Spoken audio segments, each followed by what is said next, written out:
questions. Je vous remercie, Monsieur le Premier ministre. Pour répondre à la question qui a été posée, je vais essayer de le faire en 2 ou 3 temps.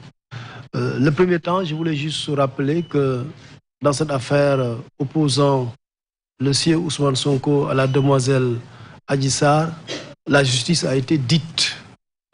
Malgré les menaces sur la justice, malgré les intimidations, malgré les injures, malgré les menaces, la justice a pu être dite, l'État est resté debout et les juges ont été courageux et ont dit ce qu'ils pensaient être le droit. Deuxièmement, il y a une décision qui a été rendue le 1er juin passé et cette décision, il faut souvent la rappeler parce que les gens, souvent, ils lisent la décision, ils parlent de la décision sans donner le dispositif. Je rappelle, je vais y revenir tout à l'heure, que pour l'instant, la décision elle-même n'est pas disponible. Parce que vous n'êtes pas sans savoir que dans les habitudes et pratiques judiciaires, il arrive que les juges, les tribunaux et cours sortent une décision de justice, proclament le dispositif, c'est-à-dire les décisions ou la décision qui a été prise par le tribunal ou la cour, et se donnent le temps de rédiger l'intégralité de la décision. Donc l'intégralité de la décision n'est pas encore disponible.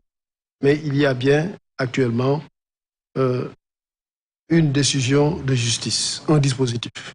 Et que dit cette décision? Donc d'abord que la Cour dit, par ses motifs statuant publiquement contradictoirement contre Adji Raby Sarr et Ndeye Khady Ndiaye et par contumace à l'égard de Ousmane Sonko. Ça veut dire que le sieur Ousmane Sonko ne s'est pas volontairement présenté. Et en droit, quand ça arrive, vous êtes condamné par contumace. Et on connaît les conséquences de la contumace. Notamment que le contumax ne dispose pas du droit à formuler un appel et que le contumax aussi est déchu, fait l'objet de toutes les déchéances. Dans le fond maintenant, qu'est-ce qui a été décidé? La Cour dit acquitte Ndeye Khady Ndiaye du chef de complicité de viol et de diffusion d'images contraires aux bonnes mœurs. Acquitte Ousmane Sonko du chef de menace de mort. Déclare Ndeye Khady Ndiaye coupable d'incitation à la débauche. Disqualifie les faits de viol reprochés à Ousmane Sonko en corruption de la jeunesse, le déclare coupable de ce chef. Disqualifie les faits de viol reprochés à Ousmane Sonko en corruption de la jeunesse. Donc il n'y a pas d'acquittement pour le viol. Ça, je veux que ça soit clair. Il n'y a pas d'acquittement pour le viol. Ce qu'il y a, c'est une disqualification des faits de viol en corruption de la jeunesse. Et la corruption de la jeunesse est une disposition, une infraction prévue par le Code pénal du Sénégal, qui prévoit que toute personne peut faire l'objet d'une condamnation pénale lorsque il est auteur d'atteinte aux mœurs, donc lorsqu'il attente aux mœurs par corruption de la jeunesse ou incitation à la débauche. Ici, il n'y a pas d'acquittement par le viol, c'est une disqualification des faits de viol en corruption de la jeunesse, premièrement.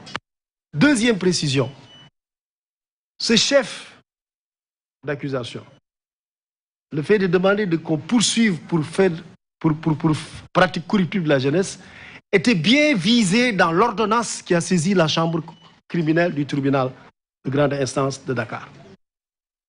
Le juge d'instruction, dans son ordonnance qui renvoie Ousmane Sonko devant la chambre correctionnelle, avait visé les faits de viol, donc poursuite pour viol, menace de mort, etc. et corruption de la jeunesse. C'est un document qui existe, tout le monde peut le lire, tout le monde peut le consulter. Parce que souvent, pourquoi on l'a condamné pour quelque chose qui n'était pas visé? Eh bien, c'était visé. C'est ça la réponse. Dans l'ordonnance de renvoi, il y avait bien donc poursuite pour viol, mais aussi poursuite pour corruption de la jeunesse. Ce n'est pas quelque chose que le juge a sorti de son chapeau ou de sa manche. Non, pas du tout.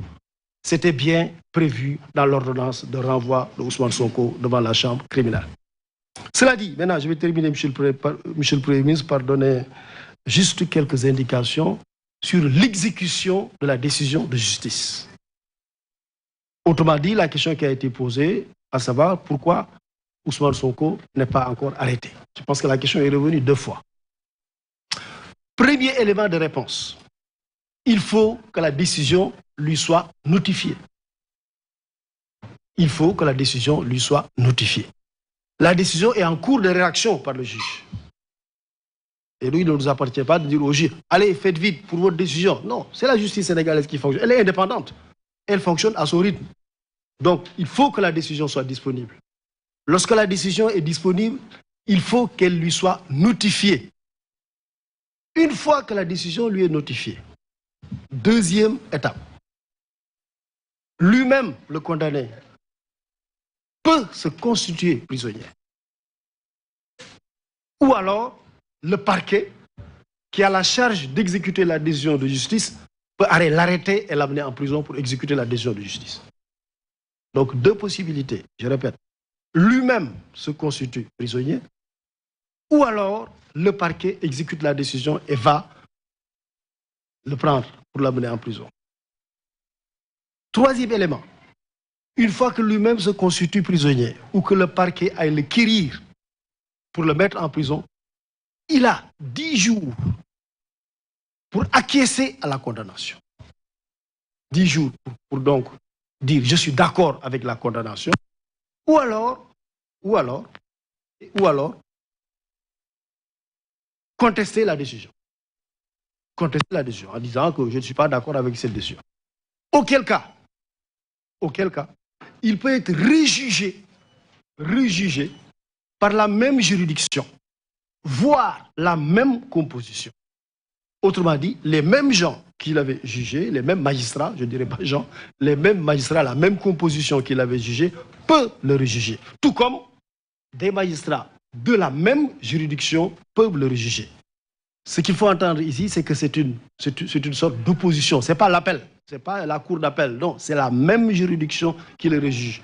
Pourquoi? Parce que s'il se constitue ou lorsque la peine est exécutée et que lui-même dise je ne suis pas d'accord, la décision de contumace tombe.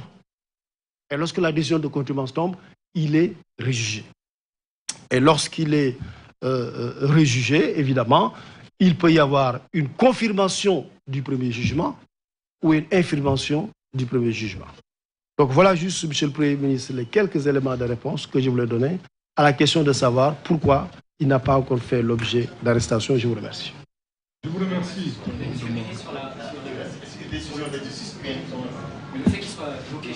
Ça, on revient. Laissez-nous organiser la conférence de presse. Donc je viendrai tout à l'heure sur cette question.